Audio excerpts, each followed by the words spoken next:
এবছর আমের ফলন গত বছরের তুলনায় অনেক বেশি। বাংলাদেশের প্রত্যেক জেলা থেকে আমাদের সাতক্ষীরা সুলতানপুর বড়বাজারের বাজারে ব্যাপারী উঠছে।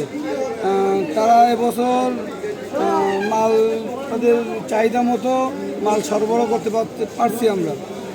ব্যাপারী পাশে অনলাইন যারা মাল সরবরাহ করে এরাও অনেক জায়গা থেকে আসছে, যার কারণে যারা চাষি আছে তারা তুলনামূলক দামটা ভালো পাচ্ছে। এখন সাতক্ষীরার গোবিন্দভোগ আম আপনার হচ্ছে কোয়ালিটি ভেদে 18 থেকে 2200 টাকা দরে বিক্রি হচ্ছে সাতক্ষীরা বড় বাজারে।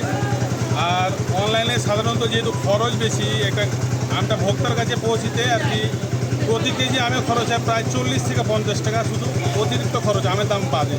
যেখানে কুরিয়ার সার্ভিস সিন্ডিকেট করে এবং প্লাস্টিকের ক্যারেট যারা আছে তারাও সিন্ডিকেট করে। তো আমরা যদি আগের যুগে ফিরে যেতাম যে প্লাস্টিকের ঝুড়ি ব্যবহার করতাম, তাহলে দেখা যাবে আমাদের দেশীয় কর্মসংস্থানের সুযোগ হতো এবং পরিবেশ বান্ধব এই যে প্লাস্টিকের ঝুড়ি, এটা পরিবেশের জন্য খুব ভালো হতো। যেহেতু প্লাস্টিক পরিবেশের জন্য ক্ষতি করে এবং প্লাস্টিক বেতের ঝুড়ি এটা পরিবেশের বান্ধব হতো আর কি।